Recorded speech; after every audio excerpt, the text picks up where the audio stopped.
So we have had another weekend of championship action, and in today's video we are going to be rounding up everything that happened this weekend, and we got a lot to talk about in today's video. We saw possibly the goal of the season this weekend from John McGinn of Aston Villa. We had Leeds lose their first match of the season as well. We had some really high scoring matches this weekend, and my team Preston North End are now sat bottom of the championship, which it's not a great feeling, but we'll get onto that a little bit later into the video. So make sure you leave a comment in the comments down below as to what do you make of your team's performance this weekend. Like I said, we've got a lot of talking points to go over this weekend, and just before we do get into any of the games, I will include your guys' comments on screen now. So if any of you guys did successfully manage to get any of your score predictions correct this weekend, then I will include your comment on screen. Now, and fair play to everyone who did get one right. Once again, it was a pretty tough one to go ahead and predict, in my opinion. We had some pretty unpredictable scorelines, so fair play to everyone who got one. But apart from that, guys, let's jump into talking about some of these games. So starting out with Friday night's game between Wigan and Bristol City, which saw Wigan claim all 3 points with a 1-0 home victory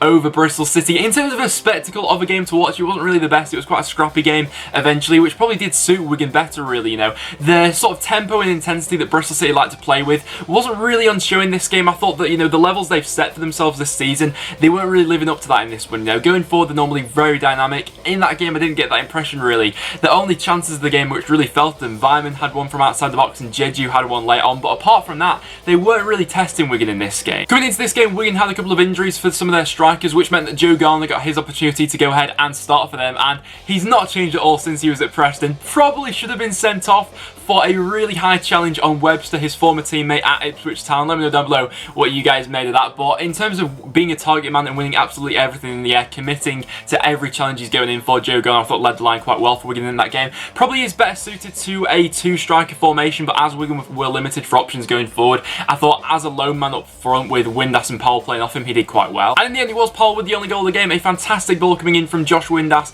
and Nick Powell managed to head them 1-0 in front. And in the end, that did go on to win the game for Wigan Athletic. So a deserved victory for Wigan in the end. Bristol City not at their best for this one. Then into Saturday's games, we saw Sheffield Wednesday claim a 2-1 away victory at Aston Villa for a fantastic away victory for them. So far this season, Aston Villa have been a really underwhelming side, and this just goes to pile the pressure even more on Steve Bruce. You know, there's a lot of unhappy Villa fans at the moment, and rightly so. With that team, the level of performances that they're putting in at the moment, it isn't comparable with the team they've got. But you've got to give credit to Sheffield Wednesday from this game. They had some absolutely terrific individual performances. Barry Bannon once again absolutely running the show for them. So far this season, he's been absolutely exceptional. Last season he struggled with injuries, but getting back to full fitness this season, you can see what a pivotal player he is for the Sheffield Wednesday side. He was making them tick in this game, and they went to go ahead and take the lead into the second half. A nice strike from Mateus from just outside the box, and then Aston Villa managed to respond with an absolute worldie of a goal. There is no doubt in my mind that this is the best goal we've seen scored in the Championship so far this season. John McGinn from outside the box, hitting it with the outside of his foot. It just crashed in off the crossbar to go into the back of the net, and what a phenomenal goal it was. The amount of swerve it had on it was absolutely ridiculous. But even with Villa having that momentum after scoring that absolute worldie, they didn't really improve from there. It was Stephen Fletcher who in the end won the game for Sheffield Wednesday, popping up with a header in the 67th minute, and after that Sheffield Wednesday went on to defend this lead really well. You know, so far this season Sheffield Wednesday's defence has been quite leaky at times, but they were throwing bodies on the line. They weren't letting Aston Villa get anything in the later stages of this game, and fair play to them. A very good away performance from Wednesday. Then we saw Derby beat Brentford by 3-1, and without doubt this is the best we've seen Derby County so far this season. They were absolutely terrific in this game, and considering that they went 1-0 down in this one as well, Brentford managing to score just at 11 minutes into the game from a corner, I thought that, you know, Derby may go ahead and shrink back into their shells, but that was not the case. They hit back, scoring on the 14th minute with a really nice counter-attacking move. The goal actually came from a Brentford corner. They gave the ball away, and it was some really fast transition in play where Harry Wilson was able to slot in for Derby to make it 1-1. After that, Derby continued to ride this storm of momentum, and they were absolutely fantastic for the rest of that first half. David Nugent managed to put them 2-1 in front for a really nice lob over Daniel Bentley, and after that, it was Mason Mount who managed to make it 3-1 with a really nice free kick going into the back of the net. But Derby County in this one, their transition in play through midfield was absolutely exquisite to watch. The goals were all of very high calibre. They were moving the ball with real pace and purpose in this game, and if we see this Derby County more times this season, they've got to be making the top 6 because they have some absolutely fantastic options. And after some of the frustrating disappointing results they picked up in the last 2 or 3 games. You know, losing against Rotherham and drawing 0-0 with Blackburn Rovers, where they couldn't really get that space in behind. When you allow this Derby side to break on the counter-attack like they did in this game, they will really go on to punish you. Brentford, I thought, were quite poor in this one, really. They weren't really holding the ball like they usually like to, and especially as they did go 1-0 up, they couldn't really see the game off. But their Derby, absolutely fantastic. What a performance it was from them. Then we saw Ipswich draw 0-0 with Bolton Wanderers. A really disappointing result for Ipswich, especially considering that Bolton had to play the majority of this game down with 10 men. And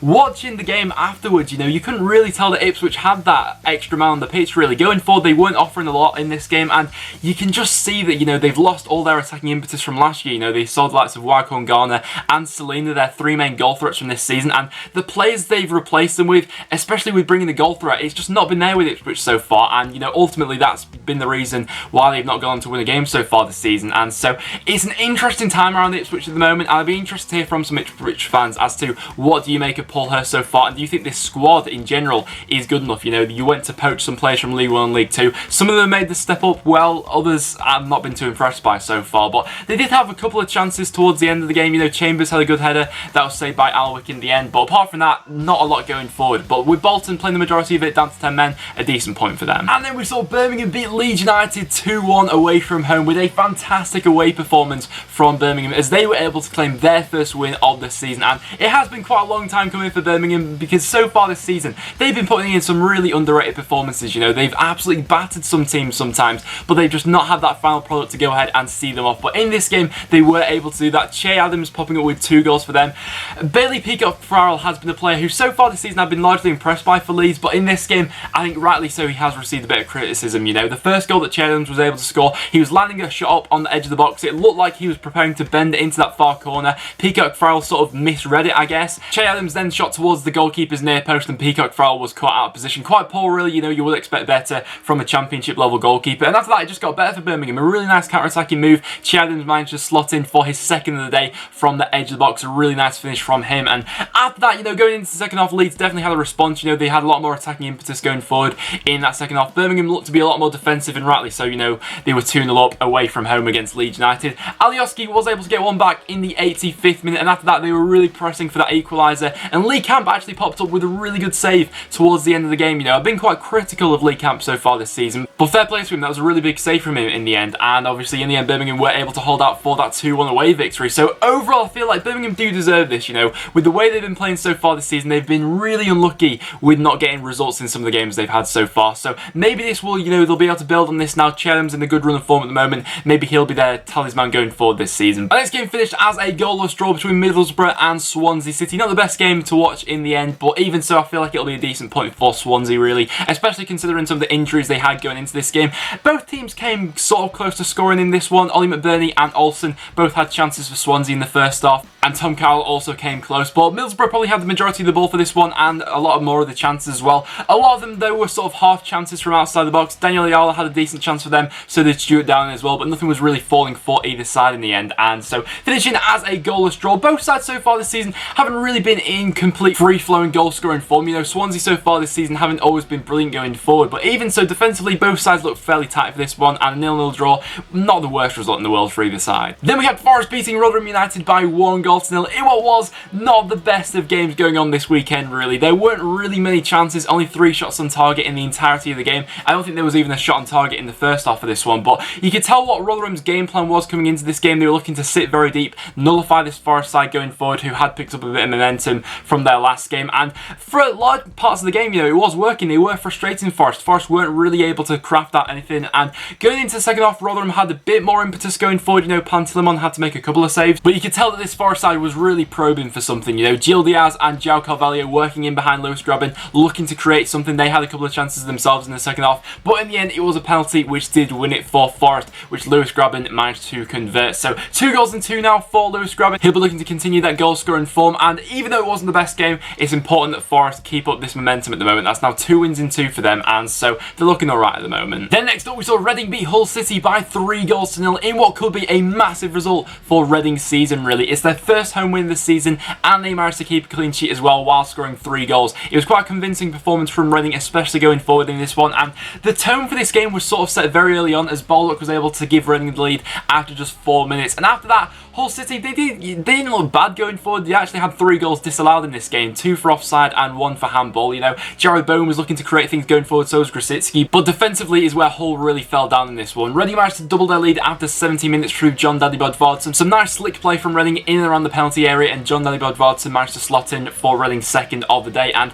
Hull had chances to make it 1-1 before that, and if they do make it 1-1, you know, it's a completely different game after that. But as soon as Reading made it 2-0, you could sort of see Hull's heads did drop, and they then managed to make it 3-0 not too long after from Andy Yadom with a very nice finish. So far this season, by the way, he's been a phenomenal signing for Reading in my opinion. After that, we then saw John O'Shea sent off, but with Hull already 3-0 down, it didn't really make any difference to this game in the end. So a massive 3 points for Reading in this game, but Hull on the other hand, not brilliant for them, especially when you look at some of the upcoming fixtures they've got. They've got a really tough run in next. And then we saw Sheffield United beat my team Preston North End by 3 goals to 2, which does now leave Preston bottom of the championship. And oh my word, this was such a roller coaster of emotions for this game. We went 2-0 down, we brought it back to 2-2, and then we went and lost it in the 87th minute, and I was all over the place after this game, really. But once again for Preston, it was our defending which was our downfall in this game. Some absolutely shocking defending from us in this game. First of all, Billy Sharp managed to take the lead for Sheffield United after 36 minutes. Some awful defending from Preston.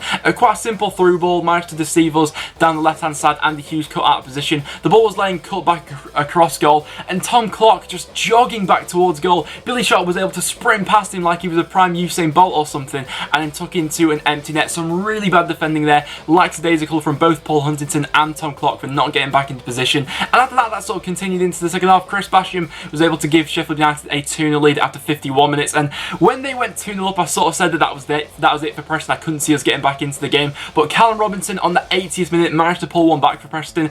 So far this season, he's really been our only threat going forward, and he's really carrying us at the moment. And so Robbo managed to get us back into the game, and then DJ managed to go ahead and make it 2-2. 2 assists coming from our wing backs in this game, both Andy Hughes and Donald Fisher, who going forward actually looked alright in this game. Defensively not brilliant, but going forward they didn't look too bad. Daniel Johnson I also thought had a very good impact on the game when he came on for this one. I've been quite critical of DJ so far this season and into last season as well, but for this game I thought he changed the game when he came on for us.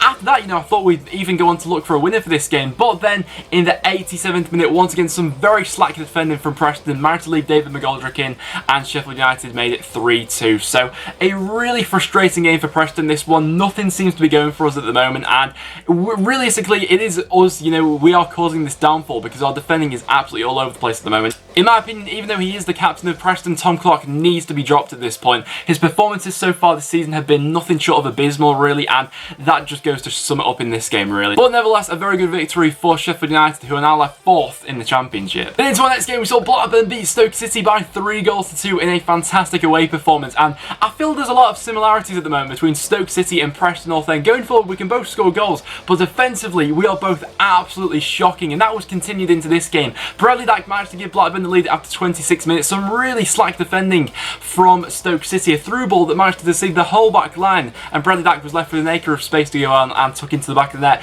After that, Danny Graham managed to make it 2-0 before half time. A long ball coming in, and it left Danny Graham in on goal, and he managed to tuck in for 2-0 to Blackburn Rovers. After that, I think that Stoke were booed off at half time, and rightly so. They were absolutely shocking in that half. Then into the second half, Harrison Reed managed to give Blackburn a 3-goal lead, and you're thinking at that point the game is completely over. But in fairness to Stoke, going forward, you know, they're not a bad team. Berahino managed to score on the 79th minute, and then Tom Ince managed to score on the 80th minute with Berahino assisting that goal. So far this season, he's actually looked alright going forward, Berahino. And then later on in this game, Stoke City were awarded a penalty, and you're thinking at that point, alright, this is time. Stoke are going to get back into the game after being 3-0 down. They'll bring it back to 3-3, and that'll be a very good point for them in the end. But no, Sadio Berahino crashed his penalty against the crossbar, and that was it for Stoke City. Blackburn managed to hold on for the 3-2 lead, and Stoke are now left 18th in the championship. So Blackburn so far been absolutely superb. Once again, showing their attacking prowess in this game. Bradley Dack has been an absolute revelation in the championship. He's been absolutely magnificent to watch so far. But Stoke City, some really poor defending from this one. Then we saw West Brom beat Millwall by 2 goals to 0, and that That now leaves Millwall in the bottom three. Lately, Millwall really not been on a good run of form, but in the first half, I actually thought that Millwall looked alright, and they were probably unlucky not to go on and take the lead in the first half. You know, if they do get that goal that they were looking for, you know, it's a completely different game going into that second half. Jed Wallace came very close, almost chipping Sam Johnson from about 35 yards out, but in the end that was cleared off the line by West Brom. Millwall had a couple of other chances. Sam Johnson had to be kept on his toes, but they managed to ride that storm and looked a lot better going into the second half, with Dwight Gale giving West Brom the lead. After that, it was then Kieran Gibbs who wrapped up the game for West Brom in the 76th minute, and it just goes to prove the difference between these two sides in this one was how clinical West Brom could be when they were on top in the second half. You know, Millwall couldn't make their chances pay in this one, and so far this season haven't really lived up to the expectations which they set for themselves last season. So Millwall fans, I'd be interested to know from you guys as to what do you think's been the difference from you this season compared to last season. But West Brom so far going quite well in the Championship. Then for our final game, we saw Norwich beat QPR by 1-0, and that is now their third win on the bounce for Norwich City. They are in a really good run of form at the moment, and of course it was their star man of the moment, Teemu Pukki, who popped up with the only goal of the game for this one. A really cool finish from him, chesting the ball into the back of the net, a really composed finish, and Teemu Pukki, I've got to say, he has been excellent for Norwich City so far. I'm interested to see how many goals he'll actually score for this season, because his link-up play is very good, and his goal-scoring knack in and around the box is very good to watch indeed. QPR did come quite close to an equaliser, the Luke Freeman coming close, Eze also having this chance as well, but apart from that, Norwich were able to hold on for the 1-0 away victory. Coming into this game, QPR were on a very good run of form, but they weren't able to put any of their chances away in this one, and it was a game of quite fine margins in the end, really. Tim Krul, I thought, had a good game for Norwich. But guys, they were all the games that did take place this weekend in the Championship. So in terms of my goal of the weekend, there could only be one. It is of course going to be John McGinn of Aston Villa with his absolute beauty against Sheffield Wednesday. And then as for my result of the weekend, a few contenders for this one, but I've got to give it to Birmingham, picking up their first win of the season away at Leeds United for a fantastic 2-1 away victory. So my result of the weekend is going to go to Birmingham. But guys, that will now wrap it up for this video, so thank you so much for watching. So if you did go in to enjoy, make sure you do leave a like. It is always massively appreciated. As well as that, please do subscribe for some regular Championship content. As well as that, leave a comment in the comments down below as to how you think your side will do in the EFL Cup if they are still in it. Obviously that is going on in midweek. But apart from that guys, thank you so much for watching, and I'll see you all in the next one.